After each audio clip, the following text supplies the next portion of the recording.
Milton Finch in The Magic Paintbrush.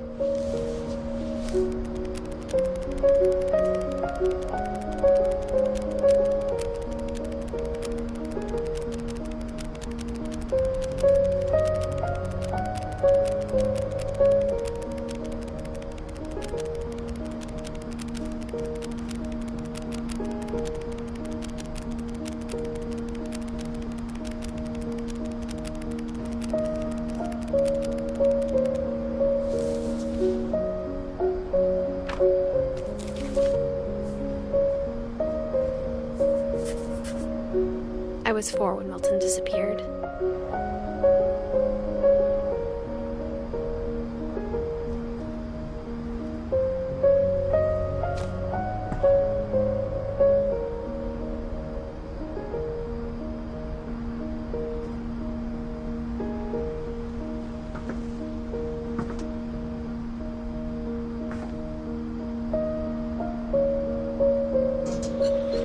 Mom spent months searching for my brother. Then she sealed the doors.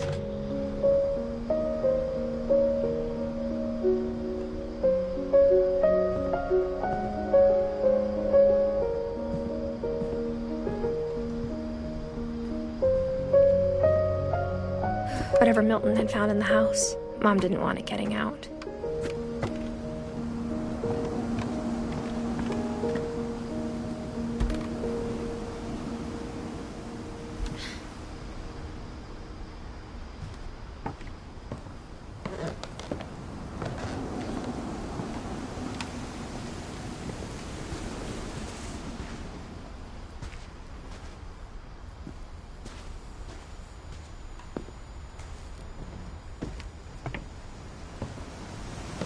Mom definitely blamed Edie, but I think Louis blamed himself. After he graduated, he just spent more and more time in his room, until Mom got him a job at the cannery. Everyone always told me to stay out of Louis's room, except Louis.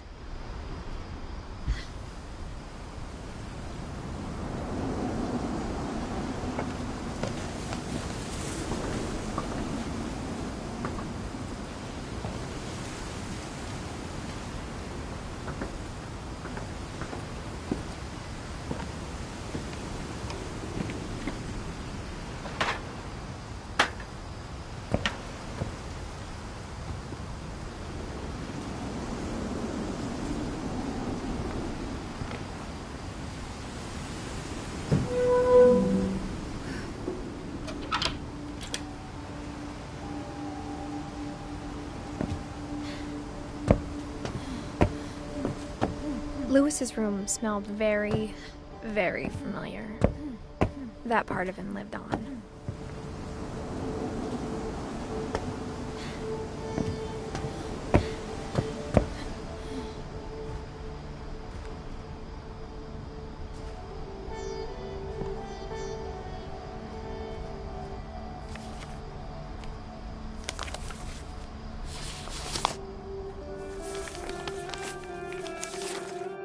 Dear Mrs. Finch, as Louis's psychiatrist, I can understand your desire for an explanation. As I see it, the trouble began in January, shortly after we convinced your son to seek treatment for substance abuse. Newly sober, I believe Louis first noticed the monotony of his daily life.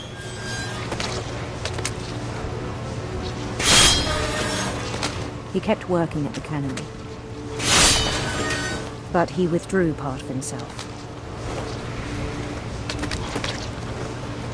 In our sessions, I saw the same behavior. His mind began to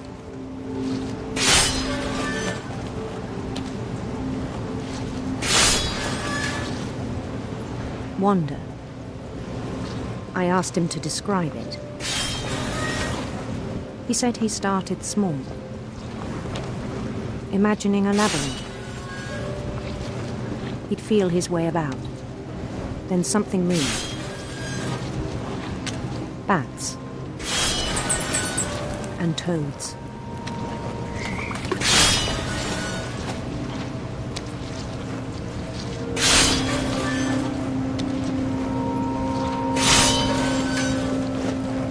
And things that have not names.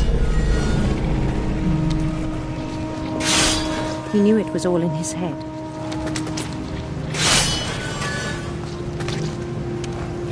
But he took it very seriously. I had hoped he'd find himself.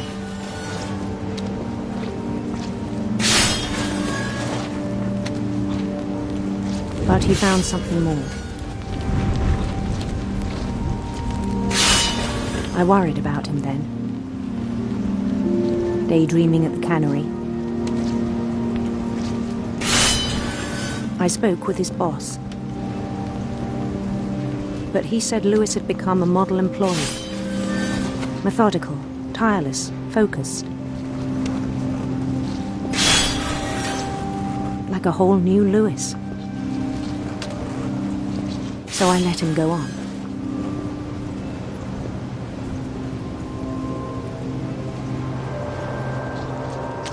I even encouraged him. It seemed very promising at first. He told me he'd made a new friend.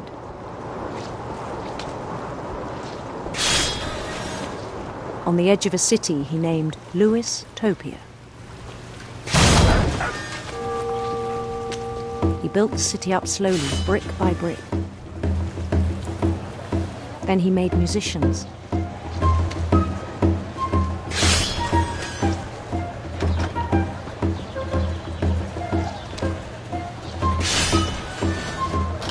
And songs for them to play. He talked about starting a band. And he was always humming something. Every day his imagination grew stronger.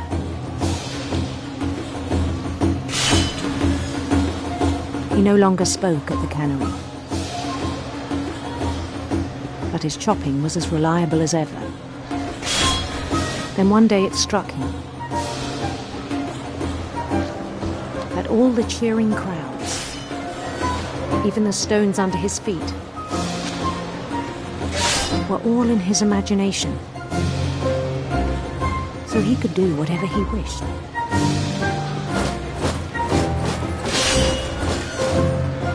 He held an election for mayor.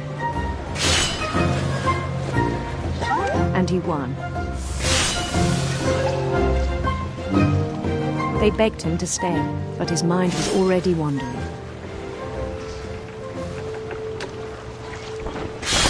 It became a game for him.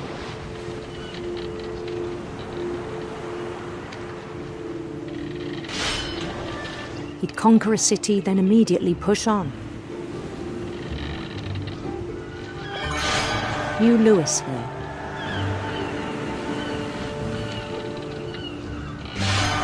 St. Louis.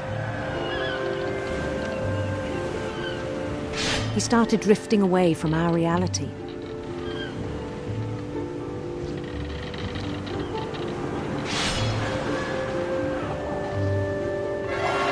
Minneapolis. Until one day he forgot to go home from the cannery. Even as his mother pleaded with him, part of Lewis kept sailing on.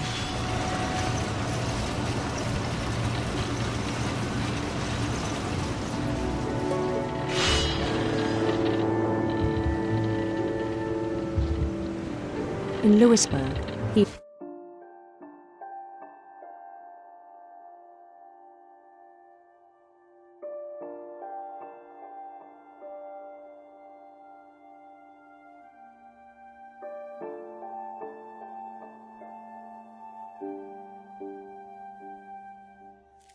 heard rumors of a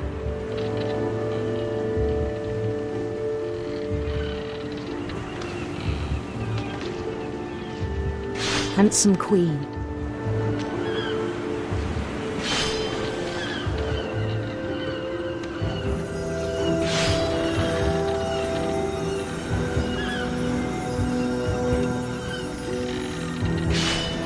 The queen was on her own quest for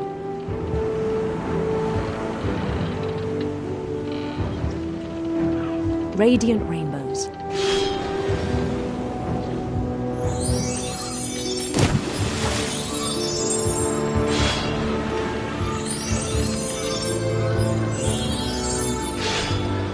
He followed the sound of her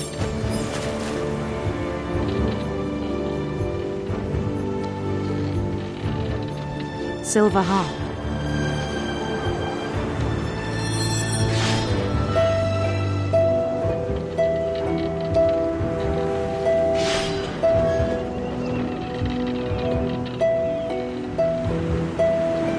His chase led him to a golden palace east of the sun and west of the moon.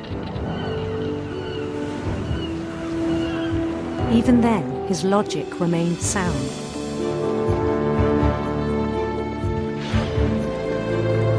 He knew the world was all in his imagination.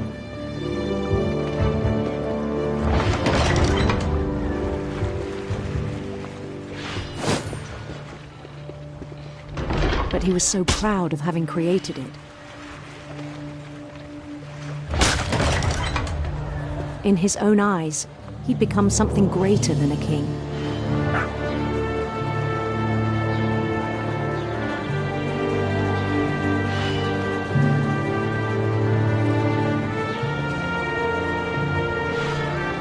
For someone who'd never known success in the real world, I think it was overwhelming. And then it struck him that the real Louis was not the one chopping salmon, but the one climbing the steps of a golden palace.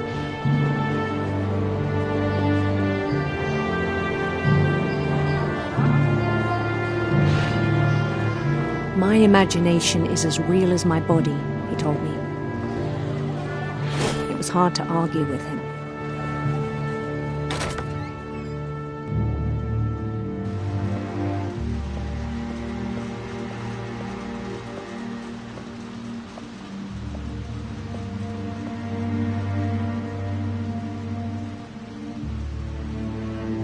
Began to forget the world we know.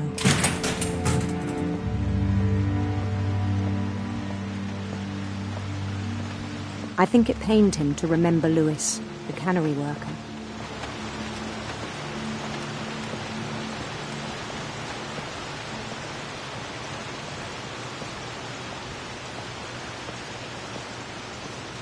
He began to despise the man with a royal contempt.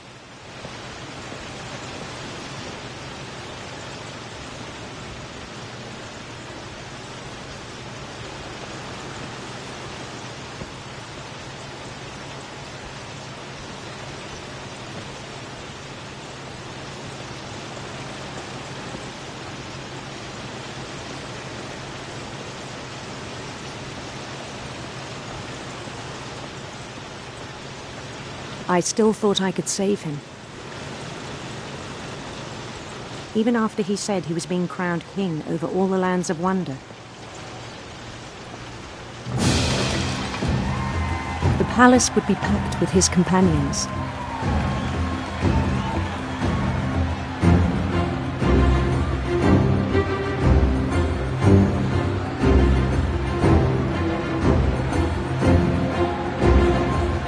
Including the wise Calico who'd insisted on inviting me.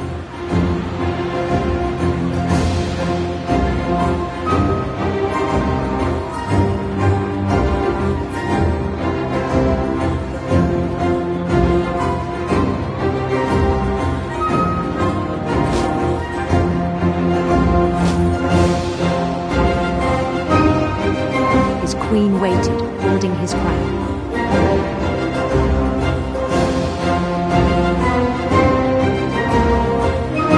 There was only one thing left to do.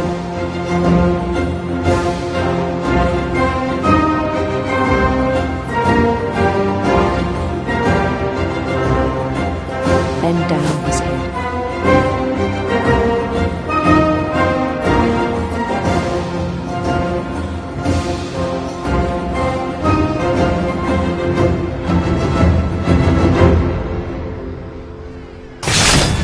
And the rest I think you know.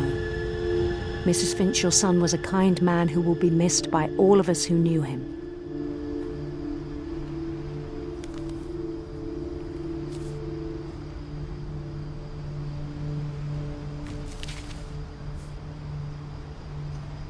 My brother was really cool. I wish you could have met him.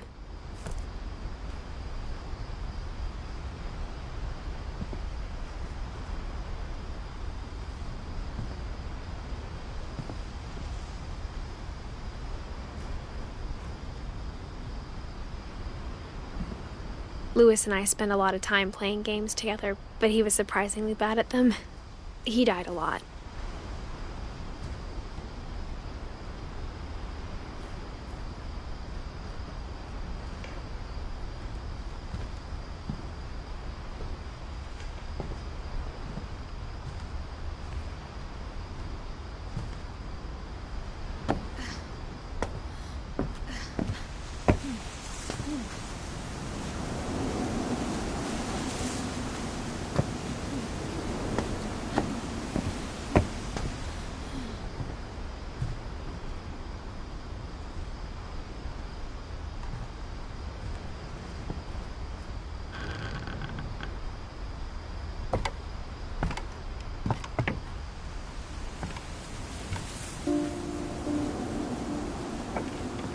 On the way back from Louis's funeral, my mom told me to start packing.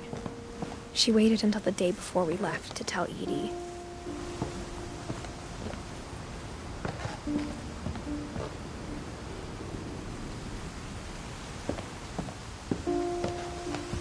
I'm not sure if she wanted to make it easier or harder.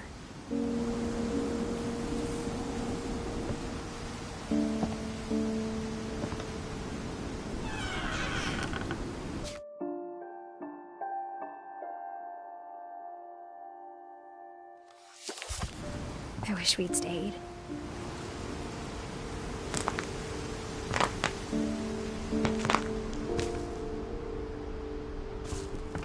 But I understand why we left.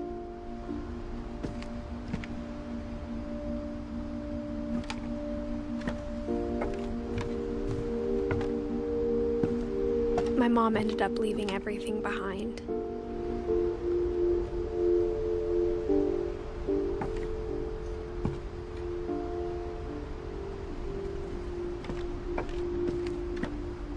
What happened that night had been coming for a long time. Maybe it should have come sooner.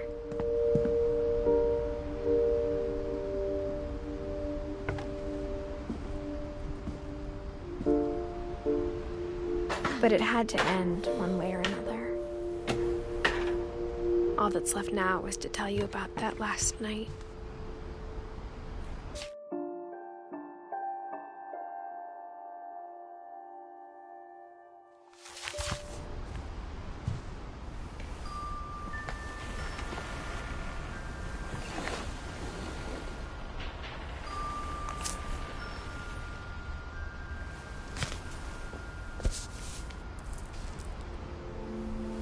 That whole last day, Edie just watched us pack and didn't say a word. Until supper, when she raised her glass and said, "To our final night together, and all our final nights apart." Grandma, you know what I said about alcohol. Some of your medications are very Edith, specific. I left a present for you in the hallway. Why don't you go open it? The grown-ups have to argue now. I'm sorry, you're right. We're all leaving tomorrow. Let's just enjoy our last... I'm not leaving. Edith, you're excused.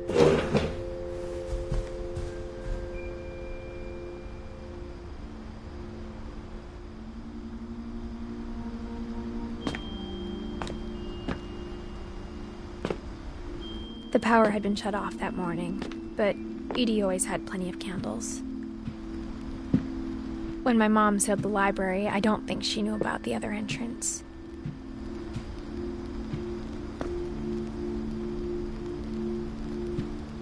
Or that Edie had a key to it.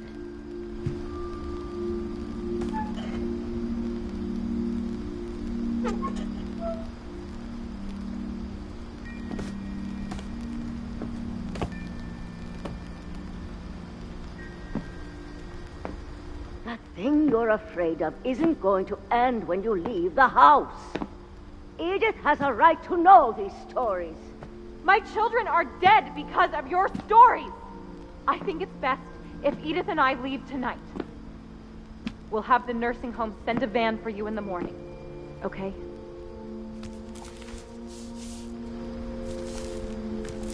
Dear Edith, there's so many stories I wish I could tell you, but there's only time for one. This is about what happened on the night you were born. That night, the tide went way, way out.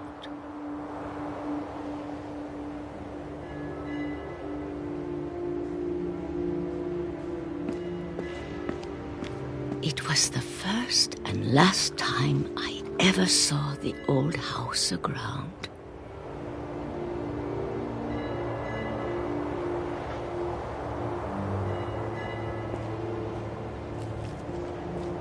There'd been an earthquake out in the middle of the ocean.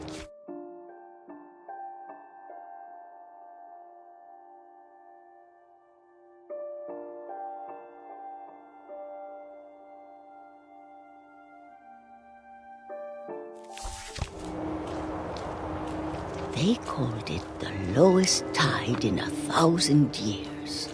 God, it smelled awful. You know, I've seen that house every day of my life. But I never thought I'd go back to it. When the fog rolled in, I lost my way.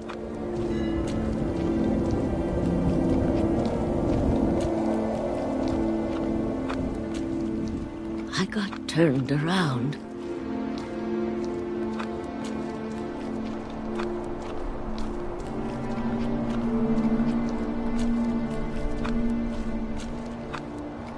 For a while, I wandered.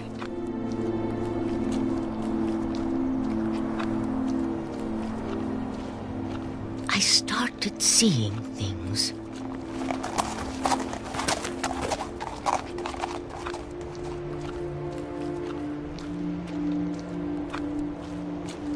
Things I'd forgotten had ever existed.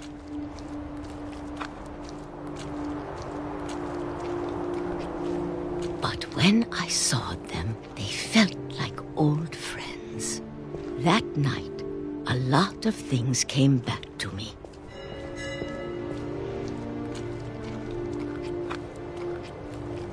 Or maybe I came back to them.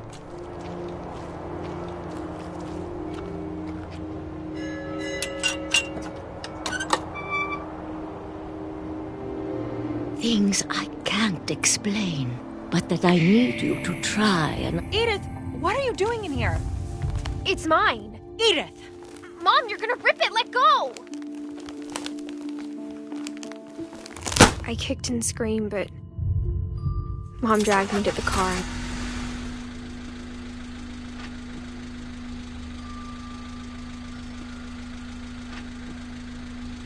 I never saw Great-Grandma Edie again. The next morning, the van came to pick her up, but she was already gone. After that, we moved around a lot.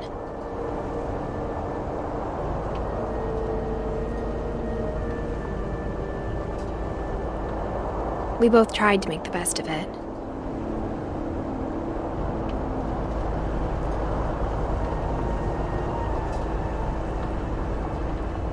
A few years went by.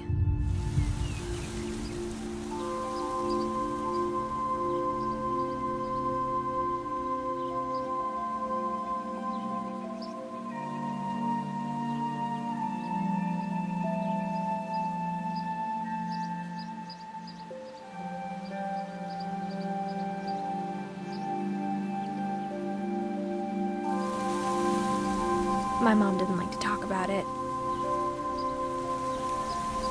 But she started getting sick a lot. The rest happened pretty quickly.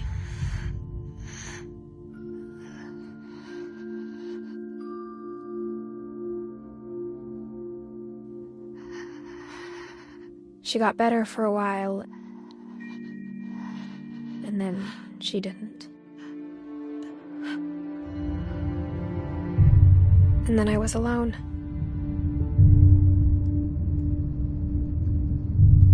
The last Finch left alive.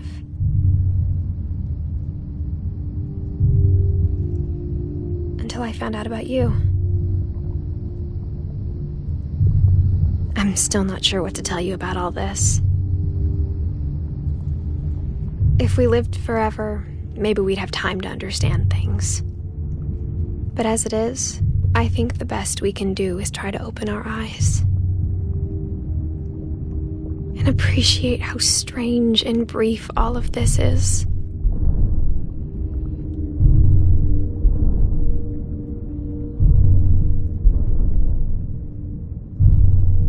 This journal was supposed to be for you.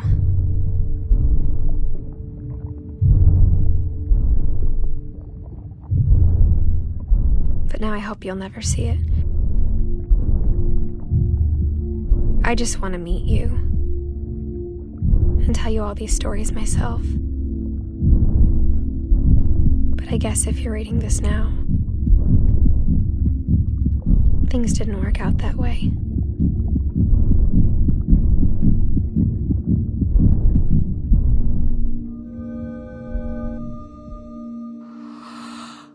This is where your story begins. I'm sorry I won't be there to see it. It's a lot to ask, but I don't want you to be sad that I'm gone. I want you to be amazed that any of us ever had a chance to be here at all. Good luck.